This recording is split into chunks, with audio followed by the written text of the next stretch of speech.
नमस्कार, the voice news से मैं प्रगति सिंह, जहां प्रतिदिन हम बताते हैं आपके आसपास की जुड़ी घटनाओं के बारे में, जिसका है सीधे जनता से सरोकार। एक नजर आज की सुर्खियों पर। गोधरा में राशन कार्ड कार्यों को लेकर अनियमितता सामने आई है। जिला आपूर्ति अधिकारी ने वेश बदलकर गोधरा मामलतदार कार्यालय का दौरा किया। गोधरा तालुका सेवा सदन में खुद को आवेदक बनाकर उप जिलाधिकारी और जिला आपूर्ति अधिकारी HT मकवाना पहुंचे थे। जांच के दौरान नियमों के खिलाफ कार्य होने की बात सामने आई। राशन कार्ड की सभी प्रकार की प्रक्रियाएं केवल 23 रुपए में पूरी हो सकती है, फिर भी आवेदकों को एफिडेविट, बैंक चालान आदि के नाम पर 300 रुपए का खर्च उठाना पड़ रहा है। उप मामलतदार समेत संबंधित कर्मचारियों को नियमों की जानकारी नहीं होने की बात उजागर हुई।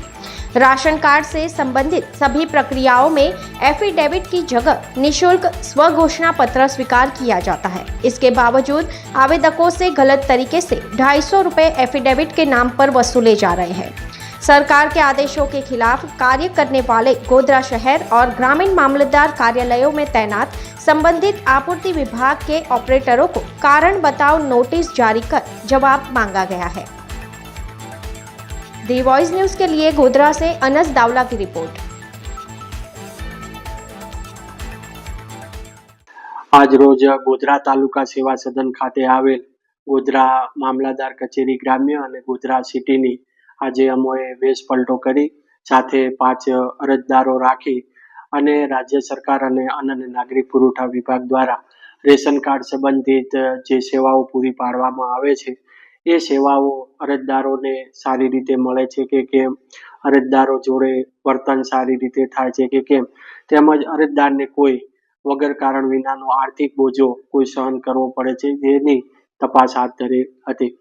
આ તપાસ દરમિયાન એ ધ્યાને આવેલું કે અરજદારને જે નામ કમી કરવાનું હોય છે, નામ ઉમેરું કરવાનું હોય છે, જેવા તમામ જે સેવાઓ છે, નામ રેશન કાર્ડનું વિભાજન કરવાનું હોય છે, તેની અંદર સામાન્ય વહીવટ વિભાગે જે પરિપત્ર કરેલો છે 2021ની અંદર, તેમજ નિયામક શ્રી અન્ન અને નાગરિક પુરવઠાએ પણ 2023માં ખાસ તાકીદ કરી છે કે આ જે ફોર્મ નંબર 2 થી ફોર્મ નંબર 9 સુધીના કોઈ પણ કામગીરી માટે એફિડેવિટ કરવાનું થતું નથી, છતાં પણ અરજદારો પાસેથી એફિડેવિટ કરાવવામાં આવે છે અને જે સરકારની સૂચના છે કે ફક્ત સ્વઘોષણા જ કરવાનું છે, એફિડેવિટ કરાવવાનું નથી।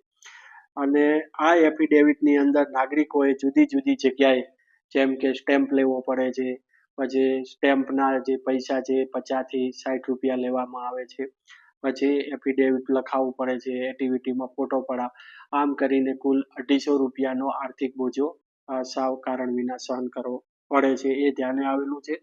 તેમજ સ્ટેમ્પ વેન્ડરો છે એ 50ના સ્ટેમ્પના 60 રૂપિયા લે છે, 100ના સ્ટેમ્પના છે 120 રૂપિયા લે છે।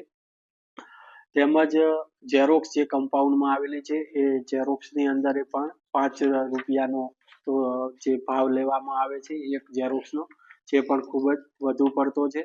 સાથે સાથે નવીન રેશન કાર્ડ કઢાવવા માટે અને રેશન કાર્ડના વિભાજન માટે 1 પણ રૂપિયો લેવાનો થતો નથી ફી તરીકે, છતાં પણ 20 રૂપિયા છે એ ચલણથી ભરાવવામાં આવે છે, જે બિલકુલ સરકારના ઠરાવથી વિરુદ્ધનું છે। ફોર્મ નંબર 9 જે ડુપ્લિકેટ છે એની અંદર જે 30 રૂપિયા લેવાના હોય છે એ રોકડથી લેવાના હોય છે, છતાં પણ એ બેંકની અંદર મોકલી અને ચલણથી ભરાવવામાં આવે છે। આમ આજના જે આ અરજદારોને પડતી જે મુશ્કેલીઓ છે, મુશ્કેલીઓ બાબતે ઘણી ગંભીર પ્રકારની જે અનિયમિતતાઓ છે અને સરકારના જે ઠરાવો પરિપત્રોની વિરુદ્ધ કામગીરી થતી હોય તેવું આજે ધ્યાને આવેલ છે। અરજદારને સરકારના નિયમ મુજબ 20 રૂપિયા એક્ટિવિટીના જે અરજીના થાય છે અને 3 રૂપિયાની એક ટિકિટ લગાડવાની હોય છે, એટલે 23 રૂપિયાની અંદર જ સમગ્ર કામગીરી થઈ જાય છે જો અરજદાર જાતે અરજી ભરે તો। જ્યારે અહીંયા છે એ 300 થી પણ વધુનો જે ખર્ચો થાય છે, આર્થિક બોજો સહન કરવો પડે છે, જે યોગ્ય નથી। આ સાથે ડોક્યુમેન્ટની અંદર પણ જે ડોક્યુમેન્ટની જેટલી જરૂરિયાત છે તેનાથી પણ વધારાના ડોક્યુમેન્ટ પણ માંગવામાં આવે છે, એ પણ ધ્યાને આવે છે। આ સંબંધિત જે સરકારના પરિપત્રમાં જ સ્પષ્ટ સૂચના લખેલી છે કે જો આ ઠરાવ પરિપત્રનું જો પાલન કરવામાં નહીં આવે તો સંબંધિત અધિકારી એટલે કે મામલાદારશ્રી, નાયબ મામલાદારશ્રી, ઓપરેટરો, સ્ટેમ્પ વેન્ડરો અને પિટિશનર રાઇટરો સામે કાયદેસરની કાર્યવાહી કરવામાં આવશે। खबरों में बने रहने के लिए तो वॉइस न्यूज को सब्सक्राइब करें और बेल आइकन दबाएं।